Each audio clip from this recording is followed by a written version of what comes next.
Assalamualaikum, வணக்கம், ஐபோவன், welcome to CGC talk shop. This is me Rinosa Nishan.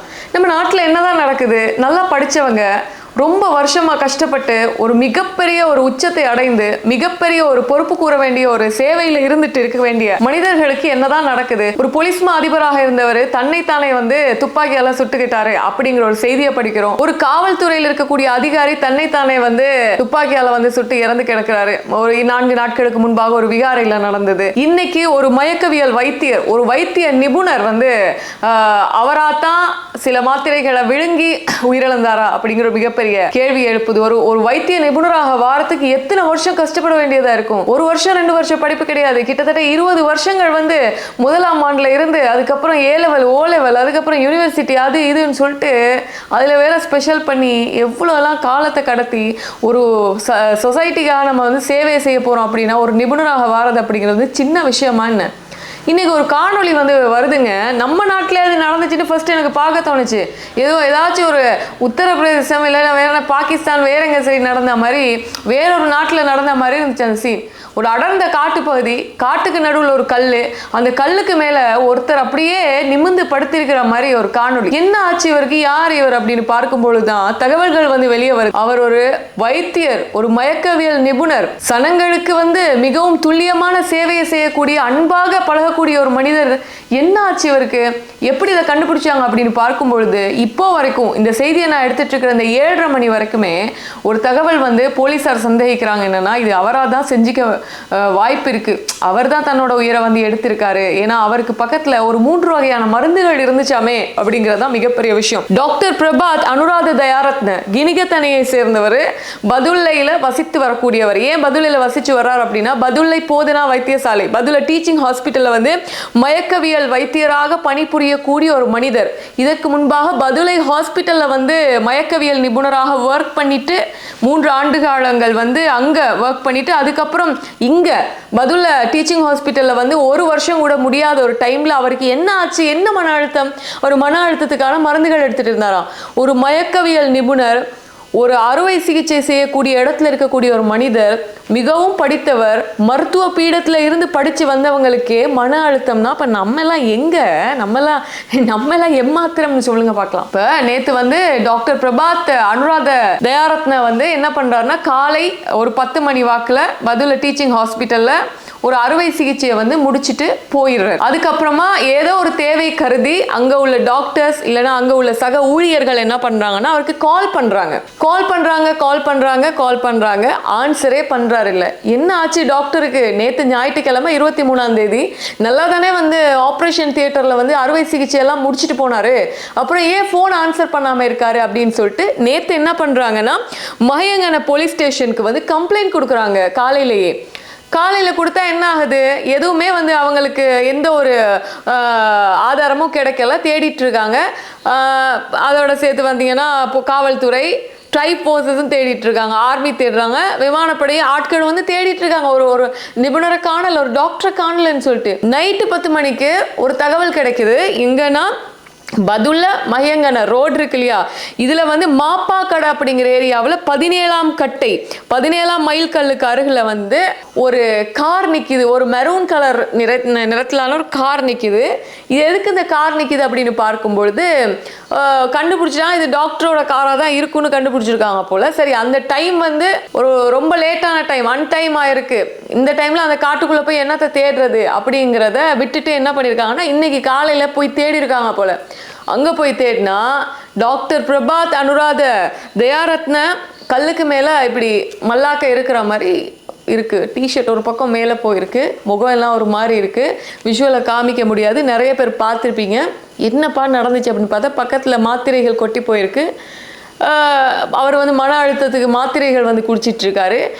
இதுல வேற என்ன பிரச்சனைனா, அவர் மன அழுத்தத்துக்கு மாத்திரை குடிக்கணும்னா அவர் தன்னோட உயிரை போக்கணும் அப்படின்னாக்கா அந்த நடு காட்டுல போய் கல்லுல உட்காந்தா உயிரை போக்கணும் அப்படிங்கிற மிகப்பெரிய கேள்வி இருக்கு. இது எவ்வளவோ பிரச்சனைகள் நம்ம நாட்டுல நடந்துட்டு இருக்கு, தீர்க்க முடியாத விஷயங்கள். ஒரு பிரச்சனை நடக்கும் பொழுது ஆமா இவருக்கு இப்படி ஆச்சு, ஆனா எப்படி ஆச்சுன்னு தெரியாது, ஆனா இப்படி ஒன்று ஆகிருக்குன்னு சொல்லிட்டு நம்ம செய்தியா கேள்விப்படுறோம்.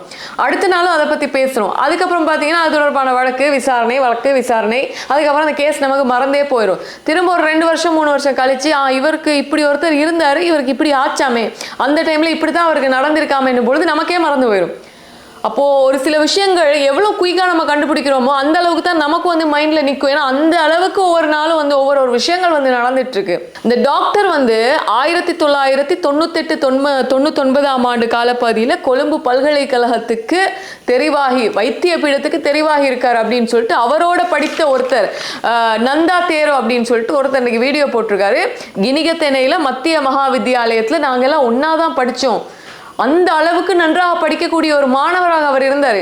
அதுக்கப்புறம் நாலந்தா கல்லூரிக்கு தெரிவு செய்யப்பட்டு கொழும்பு நாலந்தா கல்லூரியில் வந்து படித்து அப்புறம் வந்து கொழும்பு யூனிவர்சிட்டியில் மெடிக்கல் ஃபெக்கல்ட்டிக்கு தெரிவு செய்யப்பட்டு ஒரு டாக்டராக வந்த மனிதர் அவர். எவ்வளவு சமூக அக்கறையோடு வந்து அவர் பேசக்கூடிய நபர். இப்படி ஆயிட்டே அப்படின்னு சொல்லியிருக்காரு. அவரோட வேலை செஞ்ச சக ஊழியரான டாக்டர் கயான் குரே என்ன சொல்றாரு அப்படின்னா, இவர் வந்து ரொம்ப நல்ல மனிதர், நல்லா தான் வந்து ஒர்க் பண்ணிட்டு இருந்தார், எங்களோட நல்லா பழகக்கூடிய ஒரு மனிதர்னு சொல்லியிருக்காரு. அதோட அவரோட வேலை செஞ்ச இன்னொரு டாக்டர் பாலித்த ராஜபக்ஷ அப்படின்னு சொல்லிட்டு ஒரு டாக்டர் வந்து மிக முக்கியமான ஒரு பிரபலமான ஊடகத்துக்கு வந்து இன்டர்வியூ கொடுத்துருக்காரு. சில விஷயங்கள் அவர் தான் சொல்லியிருக்காரு. காலையில் வந்து 10 மணியை போல் நாங்கள் பார்த்தோம், அவருக்கு அப்புறம் கால் பண்ணோம், கால் ஆன்சர் பண்ணலை அப்படின்லாம் சொல்லியிருக்காரு. ஒரு டாக்டருக்கு இந்த நிலைமை அப்படின்னு பார்க்கும்பொழுது எவ்வளோ பெரிய சந்தேகத்தை எழுப்பக்கூடிய ஒரு விஷயமாக இது இருக்குன்னு கொஞ்சம் யோசிச்சு பாருங்க. எவ்வளோ பெரிய படித்த நபராக இருப்பார், அவருடைய பாதுகாப்பு எங்க?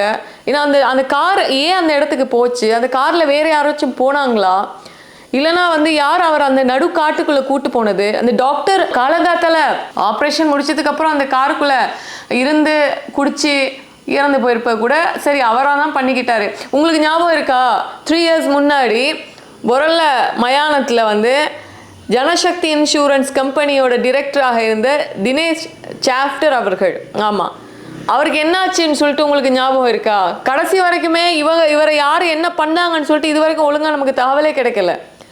பொரல்ல அந்த கணத்து ஏரியா அப்படிங்கிறது எவ்வளோ உச்ச பாதுகாப்பு கொண்ட ஒரு ஏரியா. அதுக்குள்ளே அவரை கூட்டு போயிட்டு இன்னொருத்தர் கூட்டு போயிட்டு பண்ணை வாங்கி கொடுத்து ஏதோ ஒரு பெல்ட்டால் கழுத்தை இறுக்கி கடைசியில் அவருக்கு என்ன ஆச்சுன்னு தெரியல. அந்த பொரலையில் நடந்ததே இன்னைக்கு இன்னும் வந்து கேள்விக்குறியாக இருக்கிற பட்சத்தில் பதுல்ல மகியங்கன ரோட்டில் வனப்பகுதிக்குள்ளே நடந்த விஷயத்தை எப்படி கண்டுபிடிக்க போகிறாங்க? அங்கே உள்ள சிசிடிவி கேமராக்களை செக் பண்ணுவாங்களா? அந்த ரோட்டில் கேமராக்கள் இருக்கா? மன அழுத்தம் வந்து ஒரு காடு வரைக்கும் ஒரு மனிதனை கொண்டு போகுமா அப்படிங்கிறதெல்லாம் நம்மளை யோசிக்க வைக்குது. நம்ம நேற்று தாங்க ஒரு செய்தி பார்த்தோம், நம்ம வந்து இந்தியாவில் கூடுவாஞ்சேரியில் என்ன ஆச்சு, ஒரு பெண்ணுக்கு என்ன ஆச்சு, மனிதர்கள் இப்படி இருக்காங்களா, இன்னைக்கு பிரியாணி நாளைக்கு பண்ணலாமான்னு நினைக்கும் பொழுதே அந்த செய்தி தான் ஞாபகம் வருது எனக்கு. ஸோ நம்ம நாட்டில் இந்த மாதிரி செய்திகள்லாம் நடக்கும்பொழுது நிஜமாக இதெல்லாம் நம்ம நாட்டில் தான் நடக்குதான்னு வேற நமக்கு வேற ஐயோ, நம்ம மைண்டே வந்து வேற மாதிரி ஒர்க் பண்ணுதுங்க. அவருக்கே மன அழுத்தமா, நம்ம எல்லாம் என்ன பண்ணணும்னு தெரியல. இது ஒரு பக்கம் செய்தி, இன்னைக்கு அதிகமாக பேசப்பட்ட செய்தி. அந்த காணொலிகள் வந்து ரொம்ப வைரல் ஆகிட்டு இருக்கு, பார்க்கவே பயமா இருக்கு. என்னடா அந்த டாக்டர் இப்படி இருக்காரு, என்ன பண்ணி வச்சிருக்காங்க அவர் அப்படிங்கிற மிகப்பெரிய கேள்வியா இருக்கு. இதில் செய்தியாக கடந்து போய் விட முடியாது. அதுதான் இங்கே உள்ள மெயின் இஷ்யூ. அதுக்கப்புறம் இன்னொரு விஷுவல் வந்து வெளியாகி இருந்தது என்னென்னா, இப்போ பெட்டா பஸ் ஸ்டாண்டு நீங்கள் நினைக்கிற மாதிரி உங்கள் கைவரிசையெல்லாம் இப்போ காட்ட முடியாது, முன்னாடி மாதிரியெல்லாம் இல்லை. பெட்டா பஸ் ஸ்டாண்டு கிளீன் ஸ்ரீலங்கா திட்டத்தின் கீழே மிகப்பெரிய ஒரு அமௌண்ட் 424 மில்லியன் எவ்வளோ செலவு பண்ணி பெட்டா பஸ் ஸ்டாண்டை வந்து புனர் நிர்மாணம் செஞ்சு ஓப்பன் பண்ணி வச்சுருக்காங்க. அங்கே 24 மணி நேரமும் கண்காணிக்கக்கூடிய சிசிடிவி கண்காணிப்பு வளையம் இருக்குது. நீங்கள் இப்படி ஒரு இடத்துல இருந்து அங்கே போயிட்டு அப்படி ஒரு பையை தூக்கி அங்கே வச்சா கூட அங்கே விமானப்படையினர் உங்களை வந்து பின்னுக்கு வாட்ச் பண்ணிகிட்டே இருக்காங்க. அந்த மாதிரி தான் நேற்று ஒரு சம்பவம் நடந்திருக்கு. ஆரஞ்சு கலரில் ஒரு சட்டை போட்ட ஒருத்தர் கையில் ஒரு தடியை எடுத்துகிட்டு வந்து அங்கே இங்கேயும் நடமாடிட்டு இருக்காரு. இதை கண்காணிச்சிட்டு இருக்காங்க விமானப்படையினர். ஏதோ ஒன்று நடக்க போகுது அப்படின்னு சொல்லி பார்த்துட்டே இருக்காங்க. அவர் போய் அங்கே இருக்கக்கூடிய பஸ் ஸ்டாண்டில் உட்கார்ந்துருக்காரு ஒரு பயணிக்கு பக்கத்தில். பயணியோட பேக் எடுத்துகிட்டு அப்படியே நழுவி போயிட்டாரு. என்ன பண்ணியிருக்காங்க விமானப்படையினர், டக்குன்னு போய் அவங்கள பிடிச்சி இவர் எங்கே போகிறான்னு பார்த்து பிடிச்சி அரெஸ்ட் பண்ணிட்டாங்க. 24 ஹவர்ஸுக்குள்ளே நடந்துருச்சு. இப்போ பெட்டா பஸ் ஸ்டாண்டில் என்ன வேணாலும் பண்ணலான்னு நினச்சிட்டு இருக்காங்கல்ல சில பேர், அவங்களுக்கெல்லாம் ஒரு மிகப்பெரிய ஒரு பாடமாக இது அமையும். இந்த சிசிடிவி காணொலிகள் இன்னைக்கு வெளியாக இருந்தது. இதன் மூலமாக ஏகேடி அவர்களினுடைய கவர்மெண்ட்டுக்கு மிகப்பெரிய ஒரு பாராட்டு வந்து தெரிவிச்சுட்டு வந்துட்டு இருக்காங்க மக்கள். என்னன்னா இது இப்போ முன்னாடி பெட்டா பஸ் ஸ்டாண்டுக்கு போனாலே, இப்போ நம்ம சில நேரம் தனியாக போய் ஊருக்கு போகணும், இந்த பஸ்ஸில் ஏறணும் அப்படின்னாலே அந்த பஸ் எடுக்க காட்டிலும் நிம்மதியே இருக்காது. ஏன்னா ஒருத்தன் வருவான், சிரிப்பான், அது வேணுமா இது வேணுமான்னு கேட்பான், தனியாக போய் நிற்க முடியாது, 1008 பிரச்சனை இருக்கும் அங்கே. ஆனால் இப்போல்லாம் அப்படி இல்லை. போனால் மாட்டினீங்கன்னா அப்புறம் சங்குதான், அடுத்து எடுத்துருவாங்க, கவனமாக இருங்க அப்படிங்கிறது தான் இந்த செய்தி மூலமாக நான் உங்களுக்கு கொண்டு வர்றது. நான் வேறு எந்த செய்திகள் வந்து கொண்டு வரல. நான் இன்னும் அந்த காட்டுக்குள்ளே இருந்து எடுக்கப்பட்ட காணொலி, வைரலான காணொலியில் இருந்து பார்த்ததுலேருந்து நான் இன்னும் வெளியவே வரல. அந்த அளவுக்கு அதிர்ச்சி அளிக்கக்கூடிய விஷயமாக இந்த டாக்டரினுடைய சம்பவம் இருக்குது. நான் இந்த செய்தி எடுத்த வரைக்குமே இவ்வளோதான் அப்டேட் எனக்கு கிடச்சிருக்கு. இதுக்கப்புறம் என்ன ஆகும், இந்த இறப்புக்கு என்ன காரணம், நிஜமாவே அவர் தான் இறந்தாரா இல்லைன்னா அவருடைய இறப்புக்கு வேற யாராச்சும் காரணமாக இருந்தாங்களா அப்படிங்கிறத கண்டுபிடிக்கிறாங்களா போலீஸார் அப்படிங்கிறத பார்க்கலாம். Good night.